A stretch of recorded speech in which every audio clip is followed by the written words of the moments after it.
¿Tuvo su partido una propuesta de constitución o alguna temática que les interesara impulsar en el texto constitucional? Bueno, yo pertenecí al Partido Revolucionario, un partido de los partidos más antiguos en aquel entonces, sobre todo en la época de la Guerra Fría. Acordémonos que la Constitución la tuvimos que hacer a mitad prácticamente del tema de la Guerra Fría, en pleno conflicto armado, ese horroroso conflicto armado que vivimos en este país. Entonces, las posiciones de los partidos tradicionales, había un partido anticomunista y el Partido Revolucionario y la Democracia Cristiana, que representábamos lo que era la socialdemocracia, porque la verdadera izquierda pues estaba en la montaña, además de que era ilegal todavía antes de nuestra Constitución, que hasta entonces cualquier partido de tendencia socialista o comunista no podía inscribirse. El Partido Revolucionario tenía un enfoque muy humanista sobre todo, y fuimos de los mayores impulsadores de todo este tema constitucional relacionado con los derechos humanos. ¿Con qué fuerzas políticas se pudieron hacer alianzas para impulsar dichos temas o propuestas? La constituyente fue un tema muy especial y fue un ejemplo de diálogo y de negociación. El 85% de la población salió a votar, impresionante, pero además la población salió a votar como estábamos en aquel entonces. El oriente del país, a raíz de toda la historia, que sería muy largo enumerarla, se convirtió en la región anticomunista, conservadora. En aquel entonces la llamamos nosotros la derecha, de aquel entonces extrema, ¿verdad? Pero sobre todo perteneciente a la internacional comunista. Pudimos haber hecho una constitución del centro hacia la derecha, que habían votos suficientes, del centro hacia la izquierda, que todos nos alcanzaban, y la decisión fue: hagamos una constitución de consenso. Entonces se dialogó con todos los partidos, con todas las ideologías, y cada tema era de amplia discusión y se podía hacer alianza con todos prácticamente. ¿Se vivió un clima de confrontación, de distensión o de armonía entre las diversas fuerzas políticas? Aquí lo que pasa es que sucedió algo que ahora no está sucediendo y que debería de suceder.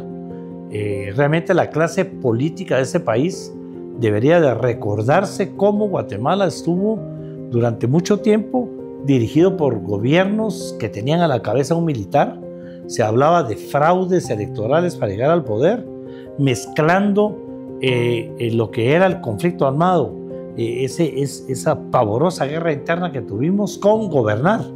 Y entonces prácticamente nuestros contrarios, por decirlo de alguna manera, eran los políticos versus los militares. Sin embargo, yo quiero dejar constar y dejarlo muy claro: los militares que dieron el golpe de Estado, que pararon con el fraude electoral y que convocaron a la Asamblea Nacional Constituyente, nos dejaron trabajar. Según su criterio, ¿cuál fue el tema o temas que más se discutieron en la Asamblea Nacional Constituyente? Siempre el tema de derechos humanos era un tema difícil, porque pues, no había costumbre aquí, éramos un país condenado por violaciones a los derechos humanos casi en todas partes del mundo. Éramos un país realmente con los ojos del mundo encima, producto de ese conflicto que estábamos viviendo, producto de que aquí estaba instalada prácticamente la Guerra Fría, y entonces todo eso era un tema que costaba. Pero digamos que hablar de el fraude electoral, todos estamos de acuerdo en evitar el fraude electoral. Hablar de una amplia participación ciudadana, todos estamos de acuerdo en ese tema. Hablar de distritos electorales enormes para que hubiera presencia de las minorías a través del método Hon, casi estuvimos todos de acuerdo. Donde hubo un problema probablemente serio y de los que más tiempo nos tomaron llegar a una decisión fue el tema de la propiedad privada. Todos estamos de acuerdo con la existencia de la propiedad privada, pero hubo una amplia discusión sobre la propiedad privada en función social. ¿Considera que se escucharon y tomaron en cuenta las propuestas que hicieron los diversos sectores de la sociedad? La constituyente creo que sobresalió por eso. No, estoy seguro. Yo presumo de ser una persona de puertas abiertas, Cuando tuve el honor de ser presidente del Congreso, le pusimos un Congreso de puertas abiertas y hasta cambiamos el PLIN. Eran las puertas del Congreso abiertas en vez del escudo nacional.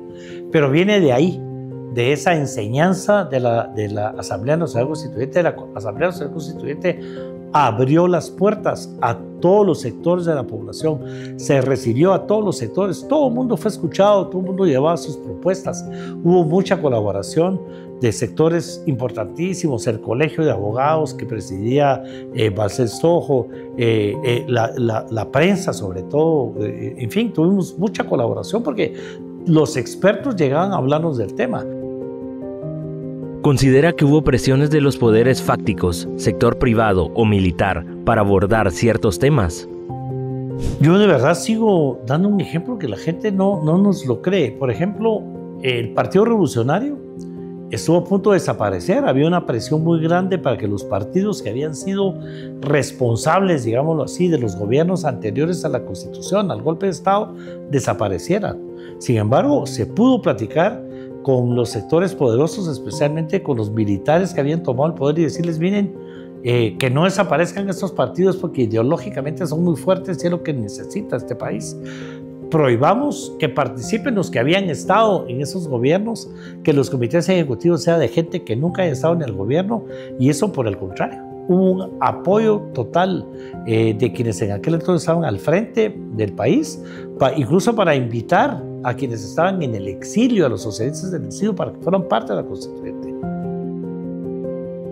¿Cuál considera el mayor avance en la temática constitucional en relación a las constituciones anteriores? Son muchas.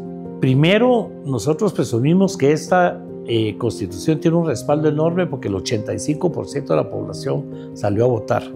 Dos, en realidad es prácticamente la primera Constitución donde todos sus integrantes son electos de forma directa por la población. Las anteriores eran como designados los integrantes de la Asamblea Nacional Constituyente. Tres, fue multipartidaria, que nos obligó a un gran acuerdo. Y al final se convirtió en una refundación del Estado, porque ahí se construyó un Estado totalmente diferente. ¿Considera que se necesitan reformas constitucionales? En caso sí, ¿de qué tipo o sobre qué temas? Nosotros tenemos que admitir, los constituyentes, que hay temas que no nos atrevimos a meter o que no pudimos meterles y que es momento de hacerlos. Reconocemos que las reformas del 93 fueron desastrosas y habría que reformar la Constitución para quitarlas, ¿verdad? Y tres, la Constitución merece tener temas que se discutieron en los acuerdos de paz que no los tienen. Y por último, necesitamos una Constitución que esté actualizada. Vamos a cumplir 40 años, el mundo ha cambiado muchísimo en 40 años, no solo por la modernidad, la tecnología, la diferencia generacional, sino que la debilidad que hay en las instituciones, la debilidad del sistema en términos generales, lo vemos en el mundo, tenemos que parar ese péndulo. ¿Por qué es importante la conmemoración de los 40 años de la promulgación de la Constitución Política de la República?